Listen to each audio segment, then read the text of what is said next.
The following program is a production of Pioneer Public Television.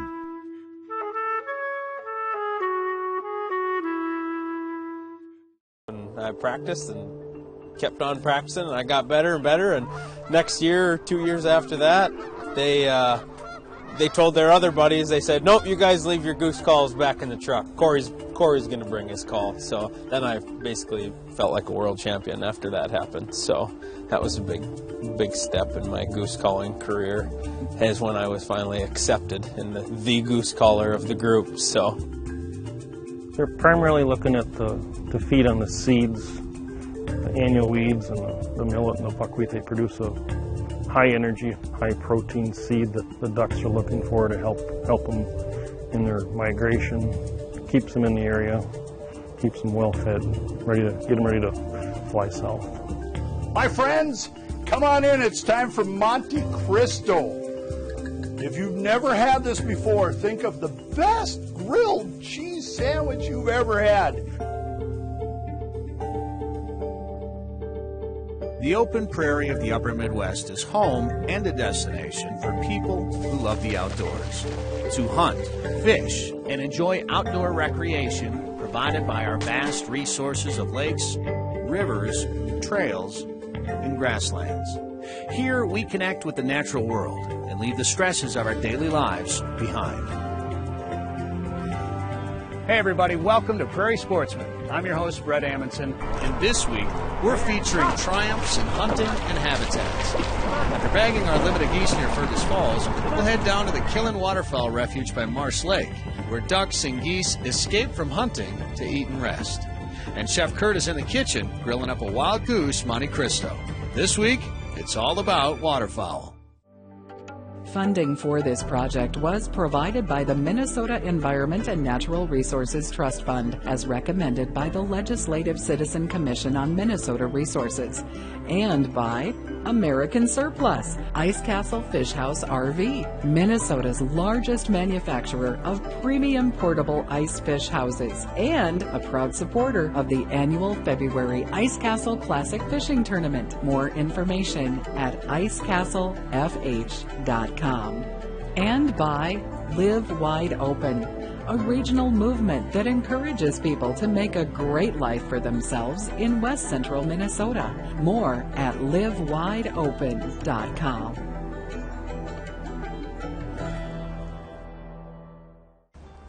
Welcome to the Prairie Sportsman. I'm Brett Amundson, and what we're doing today is not for the faint-hearted or the weak-willed. It's late season Canada goose hunting. We're in the Fergus Falls area with Corey Loeffler from the DRC Call Company. You like to hunt this time of year, don't you?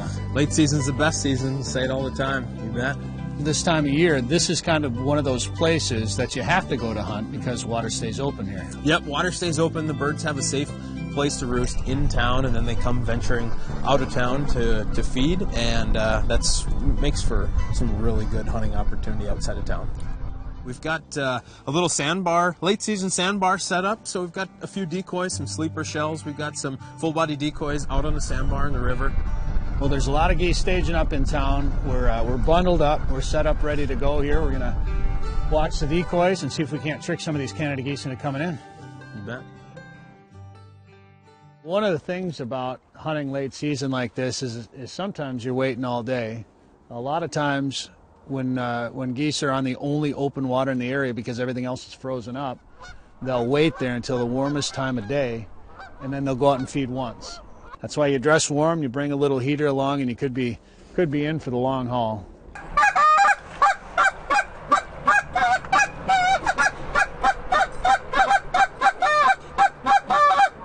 Oh, he's coming. He's coming. Whatever you want.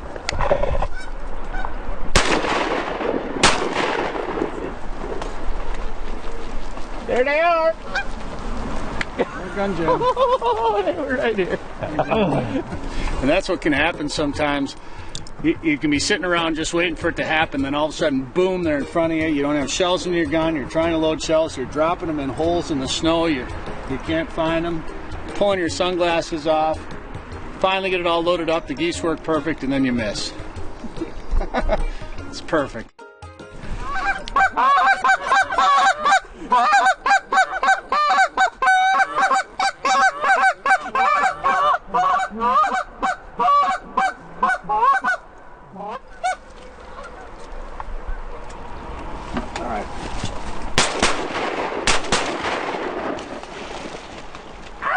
Yeah! Oh, teamwork! Took us 4 shots. Oh, Boone's already on him.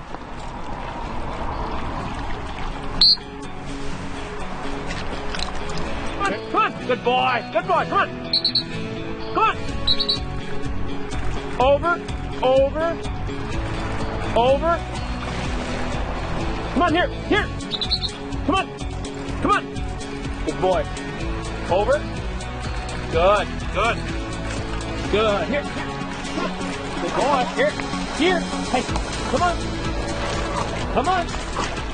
Come on! The cold temperatures made river hunting a challenge. The dogs fought the frigid water and ice shelves that were built up around the edges. Conditions that are best suited for seasoned dogs who've dealt with cold, fast-moving water and ice. Got it?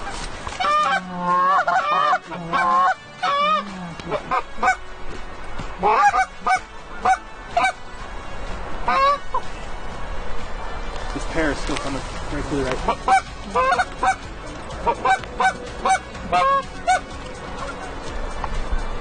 On him? Yep. Get him.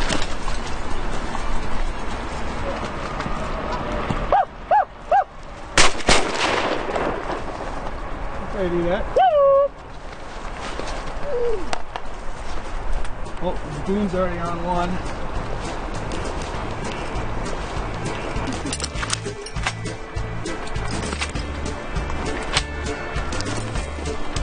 Hey, jump hard.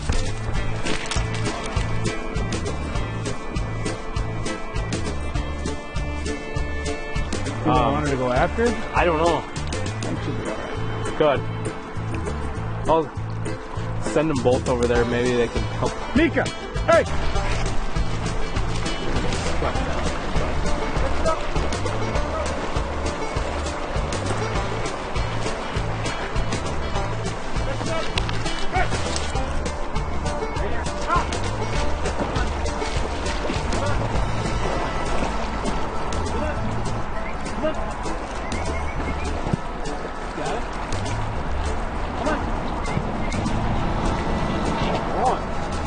Come on!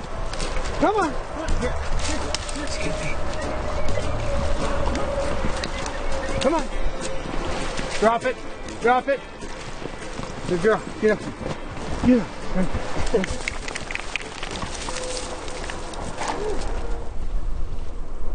So bands are like trophies for waterfowlers. These waterfowl hunters take these bands, they wrap them on their lanyard, and they provide valuable research for biologists and waterfowl researchers. And while hunters will recognize most metal leg bands, they may not know what the brightly colored narrow plastic band is on Corey's lanyard.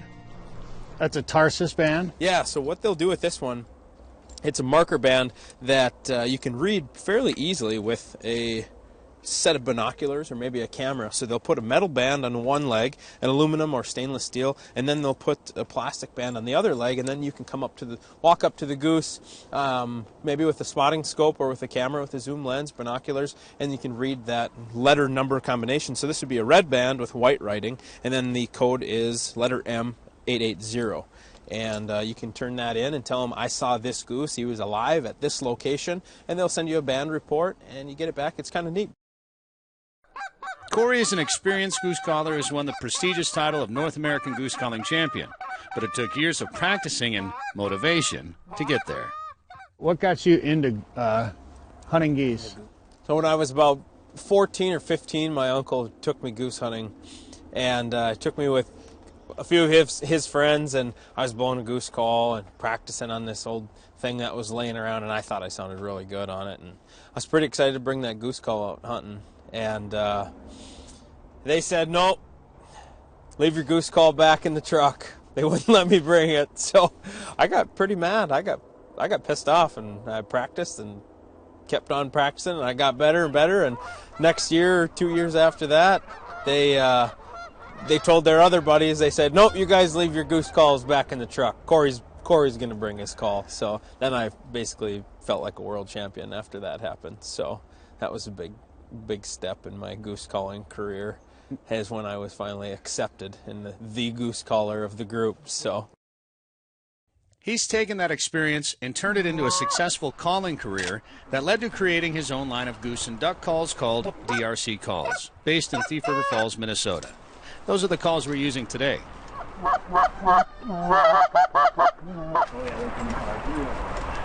And one of the most important aspects of waterfowl hunting is your hide, how well you're concealed. Well, sometimes that concealment keeps you from getting to shoot. That's all right. Corey's got me covered. Got up to shoot, and all I had in front of me was a tree stump. Oh, yeah, I suppose they were right there, huh? Yeah. Come. Good. Hey, here.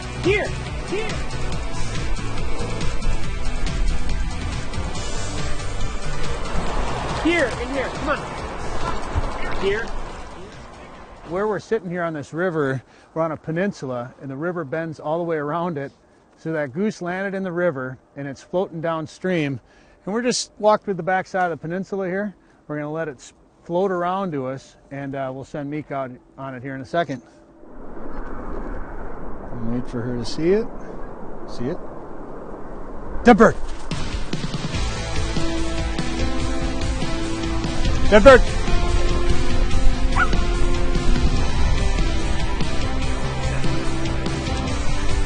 Good girl! Good girl! Fighting that current.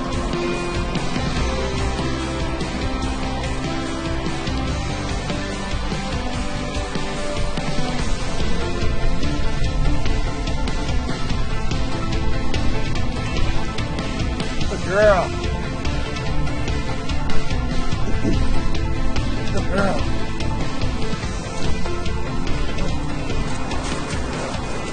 Good job. Good girl. You can see how cold it is out there, and just what a good job these dogs are doing, because it's cold. And you can see this goose floated around that peninsula, and already all the water that's up on top of it's all frozen. She's all iced up on top. Well, Corey, I got to say, this is definitely one of the more unique hunts that I've been a part of. I would say that shooting one bird down here on the river would be like shooting 10 up on the hill out of a pit, so this is my favorite spot to hunt. Yeah, a lot of times you think of goose hunting, you think of field hunts out of layout blinds, corn stubble, things like that, wheat fields. A setting like this is definitely not something you get to be a part of very often. Late season like this, open water. Some of them are new birds to the area, so they work a little bit better sometimes. But we got cold fingers, cold feet, cold dogs. We got to see some great dog work today. Yeah, and it took a little bit of teamwork from the dogs to make a couple of those retrieves, but it was impressive. Well, can you blame them? Look, it needs a little help. It's cool. It's cool. Oh, we got some more geese coming at us right now. We got a 3-pack. Let's get on them.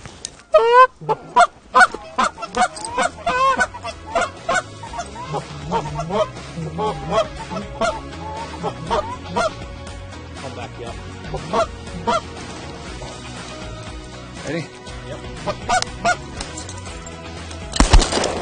Oh! Just like that.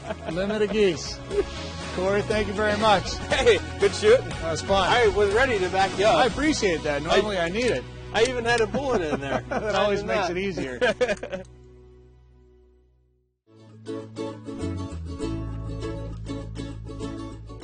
My name is Mark Granweller from the Minnesota DNR. We are on Orwell Lake near Fergus Falls, Minnesota. Orwell has been infested with zebra mussels since about 2012. Here's a sample of a scuba mask that was found in an infested water body near Alexandria. One of the things that zebra mussels do is attach to any hard surface or object. Zebra mussels are filter feeders, so they're filtering the phytoplankton and algae that's an important food source for our bait fisheries, so it can infect the bait or the fishing populations, as well as zebra mussels also displace our native mussels that we have present in Minnesota, and then also can hurt the economy and ecology of that lake. Orwell Lake was most likely infested due to waters upstream having an existing population of zebra mussels that traveled down, infesting some other water bodies and then eventually reaching Orwell here. So there are other invasives as well in ottertail colonies, such as curlyleaf pondweed, which is also an invasive plant that you need to remember to remove from your boat that you're using as well. But by law, you need to remove any aquatic vegetation from your boat or trailer equipment. People that are using Orwell Lake or other designated infested water bodies should remember to clean, drain, dry, and dispose of bait properly prior to leaving or recreating in another water body. This segment has been brought to you by the Aquatic Invasive Species Task Forces of Big Stone, Candy, Ojai, and Yellow Medicine counties. One of Minnesota's most popular waterfowl hunting destinations is the Lac qui Parle Wildlife Management Area in western Minnesota. The public land lies in 4 counties: Big Stone, Lac qui Parle, Chippewa, and Swift. In the fall, Lac qui Parle hosts up to 30,000 Canada geese, and the duck migration has steadily climbed over the past decade. Restored wetlands are improving the area's waterfowl habitat. Lac qui Parle Wildlife Manager Walt Gessler took us out to a moist soil unit that gives birds a safe place to eat during the hunting season. The Jim and Karen Killen Waterfowl Refuge was named after the Owatonna wildlife artist and his wife, both respected conservationists. This is a sanctuary. It's not open to hunting. It was put in place to provide food and sanctuary for migrating waterfowl, to help provide them with high energy foods during their migration and provide a place where they can rest and recover during migration. The 130-acre sanctuary has 3 cells, built with the help of Ducks Unlimited. Cells A and B were constructed in 2005, and C was added in 2012. Dikes constructed around each cell hold in water. The refuge is dry through the summer to allow annual plants to grow like smartweed and beggartag. In July, the DNR plants Japanese millet, buckwheat, and other high-energy foods for waterfowl. Starting in early September, water from nearby Marsh Lake is drawn through a half-mile-long pipe into a pump house. About 100 gallons of water are then pumped into 2 of the cells, which takes about a month to fill. The other cell is left dry to rest for a year. In November, the sanctuary is drained to keep out muskrats that could burrow into dikes and damage them. Since the DNR started planting millet, Walt is seeing more geese in the sanctuary. But primarily, it's used by puddle ducks like mallard, wood ducks, blue and green-winged teal, widgeon, gadwall, and pintail.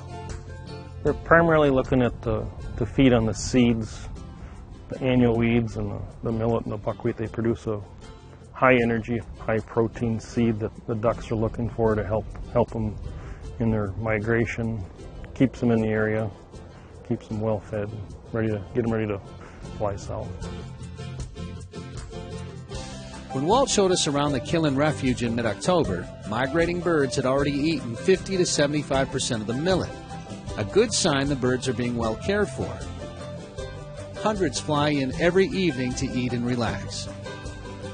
In the morning, they fly out to area lakes and fields, and that's good news for hunters like me.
My friends, come on in. It's time for Monte Cristo.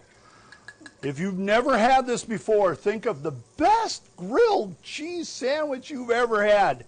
Now, we needed to make some egg wash. I've got a couple of eggs here, a little bit of water, stirred it up.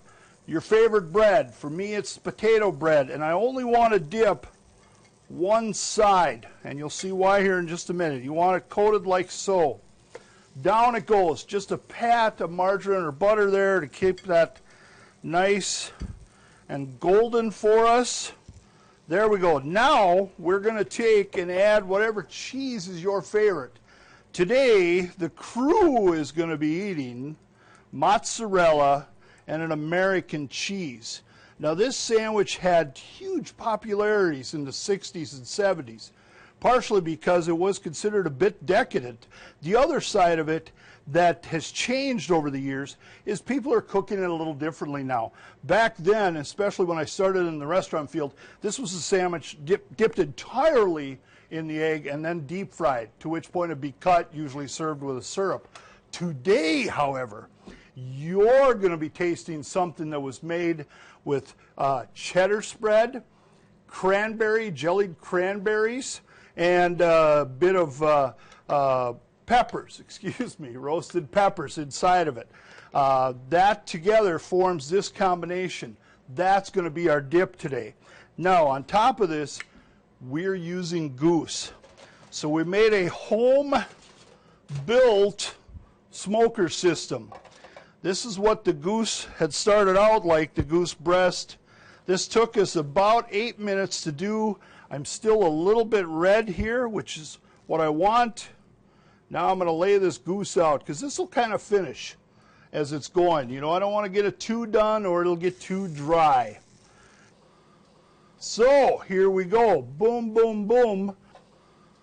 We're going to lay that out. I'm not going to look cheap. We're going to make this real nice. Underneath this smoking unit was nothing but an old pan that we're going to discard. I have a briquette, a little bit of wood, and I put a little foil on top to keep the meat up out of it. But the minute I started it on the burner, you can see the effects, okay? And this is not only a nice way to smoke it, but you'll see that it stayed pretty tender on the outside.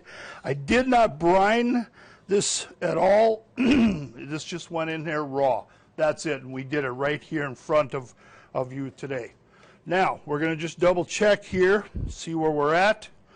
For golden wise, minute more. You're going to want to go till this is pretty stiff.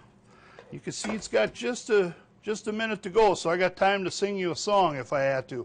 We have a plate set up for it, ready to rumble. The cheese is starting to melt, so that gives me a good sign that we're darn close.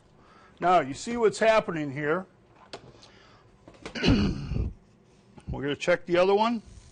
Even better. Now, had we dipped this and fried this, you would have had that egg feature all the way around this material.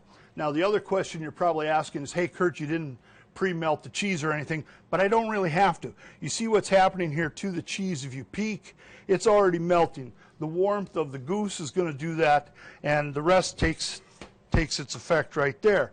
Now, having said that, here's what happens. Lunch is about to be served. Boom. And now just to transfer over.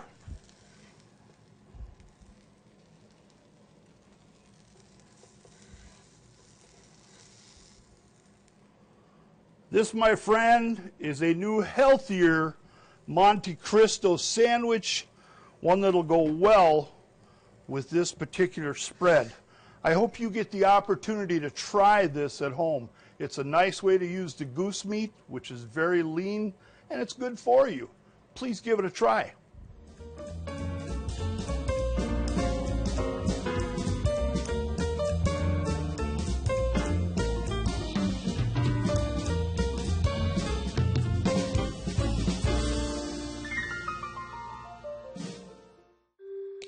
You asked and we listened.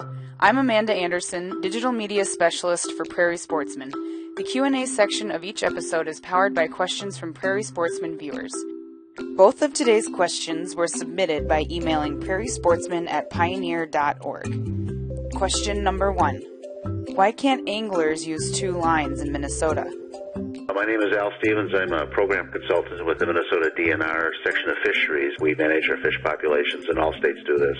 With a suite of 3 tools, we regulate seasons, we regulate possession limits, and the methods, like the number of lines, number of hooks, and so on. If you tweak one or you liberalize one of those, you need to either A, reduce bag limits or restrict lines or something in some other way to compensate. Too much angling pressure can lead to declines in fish quality. So we have a large population of anglers, and to maintain the quality that we have, we regulate our fisheries with 1 line in the summer and 2 in the winter. And question 2. Pine and spruce trees provide excellent cover. Why don't I see them on state land? Kurt Fossick. I'm an area wildlife manager with the Minnesota DNR. We found conifer plantings in the prairie region are really only beneficial during the harshest winters, and for pheasants and deer they need to be at least 25 acres. Fortunately, winter cover is not in short supply, as we have extensive areas of dense willow and cattail stands. So instead of a conifer planting, it makes more sense to use that block of land for diverse grass and flower planting. To maximize the use of the limited state land we own, we are better served focusing on habitat that is readily used year-round rather than something that serves a very limited purpose. Thanks for asking. Email questions to prairiesportsman@pioneer.org or use hashtag AskPS on Facebook and Twitter, and visit our blog for more Q&A. Thanks for tuning in to Prairie Sportsman, and be sure to get outdoors this week.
Funding for this project was provided by the Minnesota Environment and Natural Resources Trust Fund, as recommended by the Legislative Citizen Commission on Minnesota Resources, and by American Surplus, Ice Castle Fish House RV, Minnesota's largest manufacturer of premium portable ice fish houses, and a proud supporter of the annual February Ice Castle Classic Fishing Tournament. More information at icecastlefh.com. And by Live Wide Open, a regional movement that encourages people to make a great life for themselves in West Central Minnesota. More at livewideopen.com.